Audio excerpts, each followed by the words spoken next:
a decision what side is kind of like the top of your box and which one is the bottom of your box. I just feel, you know, go with whatever you want to go for. However, I've got, because this was the paracetamol box, you can still see the indentations, which would have been the braille on the other side. And even though I do think, actually, in this case, the way I'm going to cut the frame, I won't actually see any of this, so I think I might use this one. I usually go for the side that looks nicer. If I just show you this box, that got a little bit damaged. I don't know, can you see that? Don't know. Kind of like there and there. So that got a little bit damaged while I opened it up. I think this box was for stock cubes. So I decided to have this as the back to the box and have this as the top. So that's how I make my decisions on how to do it. But you can, I think either is really fine to use. So I'll might be using this side.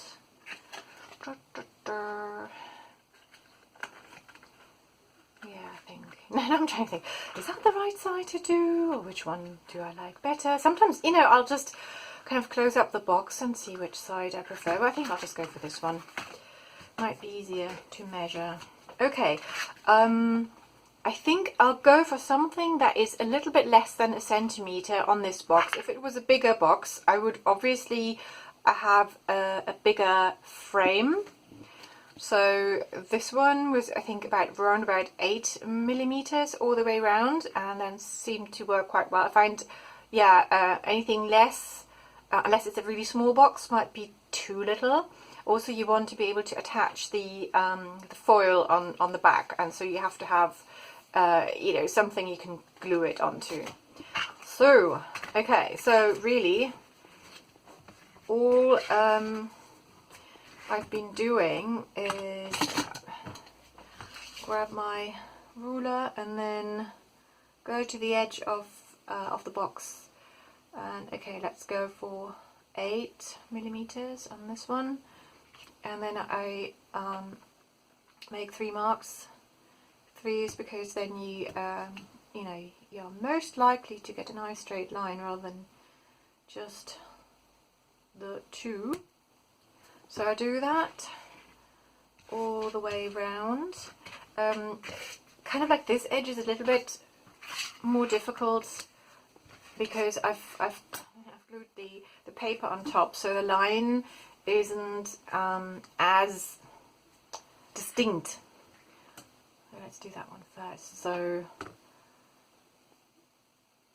that is, gosh, it's difficult to measure and talk. Who would have thought? Okay. And then I very often kind of use the cutting mat as well to help me. I know I've made the 3 lines there, 3 dots. I line the edge up with one of the lines on my mat, and then use the ruler and make sure that I line those 3 marks up, and then make a line, and then go all the way around.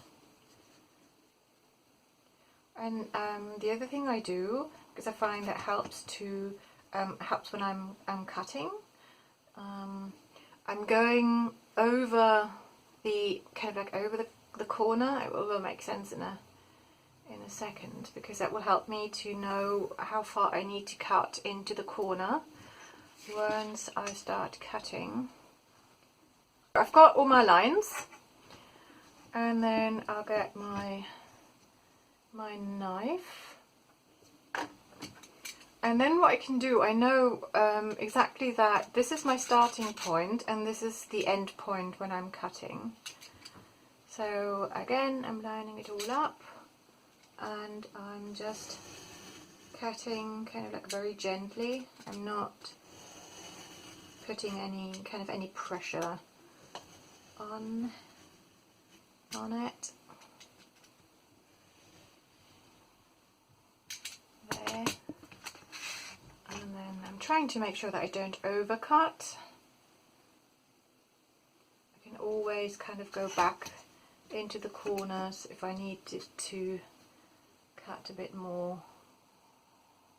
Yeah, and then basically I'll go all the way around.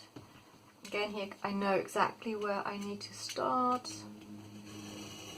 and end. Yeah, it can be quite tempting to put a lot of pressure on your knife, but you get better results if you don't. Okay, let's have a look. This one worked quite well. I can see, oh, it just came out perfect. Very often when I do this, I know that it will kind of like, when I don't go right into the corners, it will kind of like stick there, and then it's so tempting to just, I can't say the word, tempting, to just tear it out, but then you don't get a really nice corner, so I'll just go back with the knife and kind of like just gently kind of cut like that. Okay, so I've cut the two little well, pseudo glass panels. What I'm going to do is, in this one, use a bit from a cellophane bag that I've cut out. You can see it's the corner, and I'm going to leave the two layers because I just felt it gave the whole thing a little bit more stability. And for the other one, I've cut some of that acetate I've been talking about. I haven't done that before, so this will be new, but I can show you how I was doing the other one before. So I'm just using a glue stick. And so what I've done, first of all, because I wanted obviously the two layers to stick together. I mean, they are sticking together because they are still attached. So I just put a little bit of glue. I could probably use this, make things easier. Kind of like just around the edge, just to make sure that I've got like both layers sticking together. Okay, and then the next thing I'm going to do is I'm going to put some glue just around the kind of like the frame. Let's call it a frame around here. I'm making sure that I've got, you know, glue everywhere. You can check that if you're holding it against the light. And then let's get this. Obviously, because this is very flexible, it may be a little bit more difficult to kind of glue it on in a way that it's kind of like quite flat. But what I found, if I put it onto the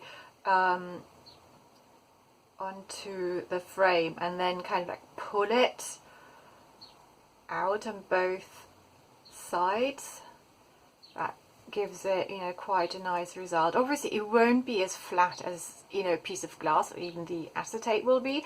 It's just a different, you know, just being able to use a different material that you've already got at home. And yeah, I'm kind of like okay with that version, but I might play around with a few different ones, and then I can kind of like choose the one I like best.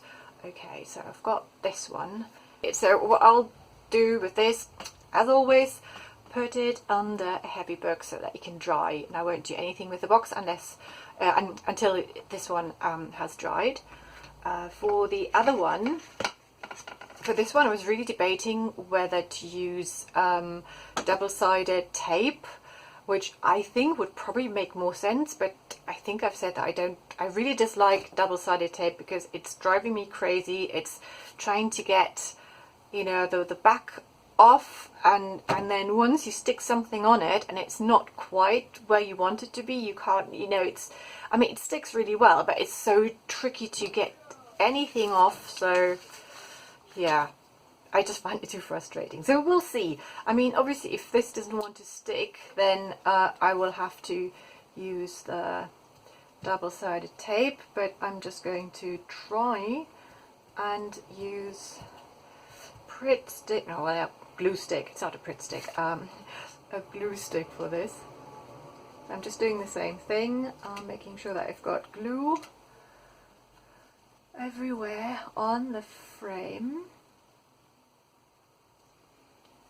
And then I'm going to grab this and just stick it on here.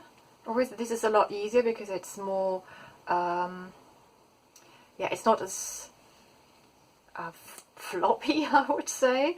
You just put it on, make sure it's in place, and you know, that's it. And again, I'm going to put this under a heavy book and wait for it to dry, and then we'll see how this works.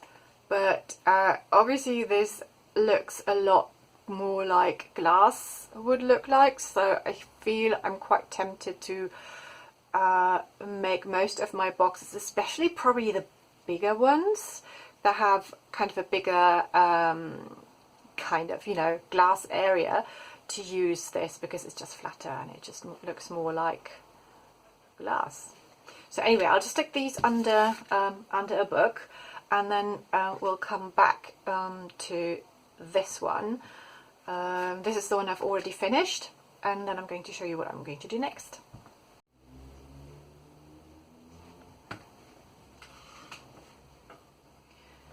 Okay, so I've prepped a few things already.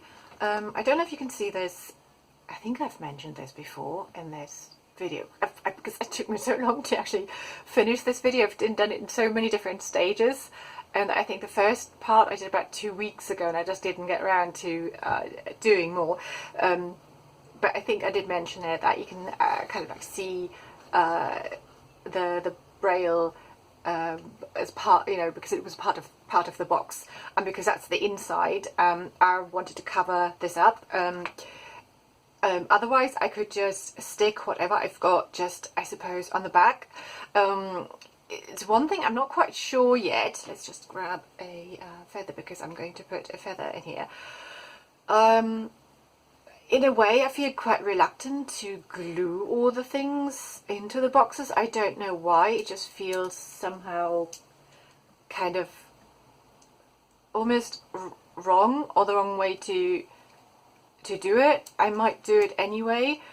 So yeah, I'm not sure. And also with the feather, I don't really want it glued on. I want it to still look like a kind of like a fluffy feather. So I thought what I might do, so anyway, I need to have kind of a different background. So I've already prepared this. I just used some coffee dyed paper, and I glued it on cardstock. I'm reusing cardstock. Cut it out to the same size as the kind of the back of the box. Actually, I need to cut it a little bit down, because it just needs to be like a little bit smaller, so it will fit nicely. But the idea I have is maybe sewing it on. It's not as if it would kind of like fall down very easily or come off, so I thought if I just had a bit of like black sewing thread, I could maybe just kind of attach it to the backboard, kind of maybe here, so it might not be as noticeable, and then I can sew through the cardstock. And then of course I will need to I know it doesn't really make sense, because then I will have to glue this onto the back, so in a way it is glued in, but I don't really feel that I've glued the object onto the back. So that's just my take on it. You know, if you wanted to follow along and or take this as an idea, you know, you go ahead and do it in whichever way you want to do it. I'm kind of just sharing how I'm doing it and kind of like my thought process behind it. So yeah, anyway, I'm going to try this. And then I've made little labels. I've just been looking at old kind of pharmaceutical labels and specimen labels on Pinterest, and kind of like let myself inspire by this. And there was one that was called a field label, and I just really liked the idea of calling them a field label. And then I just, you know, wrote a little description. I did it like partly in French, so it's just plume, numéro 1, noir. So because I wanted the whole thing, I wanted there to be some writing, and I wanted it to look as if it had been like scribbled on there, sort of like handwriting, but it doesn't really actually have to have a proper meaning, if that makes sense. I wanted it to be almost kind of like a little bit obscure, because kind of like the whole idea of my museum is, yeah, something that not necessarily could make any proper sense. I find that is more entertaining that way. The other thing I've been thinking about is, yeah, when I was thinking of having a feather there, I think what I'm going to do is I'm going to create a whole load of boxes just with feathers, and those are mainly kind of like crow feathers, jackdaw feathers, probably some rooks as well. So they're all black, and I thought it would be so cool to just have a whole wall area filled with shadow boxes that just contain those black feathers. What I really like about the idea is having something so... I love feathers, don't get me wrong, or otherwise I wouldn't do it, but something that is, you know, you just have to go outside and go for a walk and you'll probably find a feather somewhere, so it's not like gold dust. So I like the idea of having something almost mundane or trivial in a box and make it really special. And that's kind of the whole idea, because sometimes, you know, when we go to museums, we would normally think that if we come across let's say a Roman hairpin, a hairpin as such might not be interesting, but it's a Roman hairpin, so it's a hairpin that, you know, is old and has historic value. So the value comes from more than it just being a hairpin, and so I kind of like this notion of doing a similar thing where I've almost got like everyday object or something you would just not find very exciting, or possibly not very exciting, and turning those into museums. So yeah, that's the idea. So I might kind of like do that and have my boxes almost like themed. Yes, not almost, they would be themed. So have all the feathers in one area, and then have another area where I've got boxes. You know, I pick up all sorts of bits of pottery, so that could go in one area. It's almost like a museum. Well, that would be a museum that has these different departments within the museum, so I thought that was quite cool. And I could do all my bones, all the, you know, leftover things in a different area, and maybe sort of like household objects. Well, yes. So anyway, so what I might do next what I'm going to do next, I'm going to give it a go. Probably, this is one, you know, piece that I didn't measure properly. So I think I might use this one just to test out my idea with sewing the feather onto the back. One other thing that is really important before you glue anything on is to see that it's positioned rightly, because obviously you've got the frame here, and when you look in from the top, you want to make sure that you can see the label properly, and very obviously you want your little object that you want to display in your box, you want that to feature nicely. So, you know, don't put anything too far to the edge, and just play around with it and see where it needs to go before you glue it on, either onto the back, or if you want to have a little back card, as I've done, do that. So okay, I'll get needle and thread, and I'll give that a go and then report back, and we'll take it from there.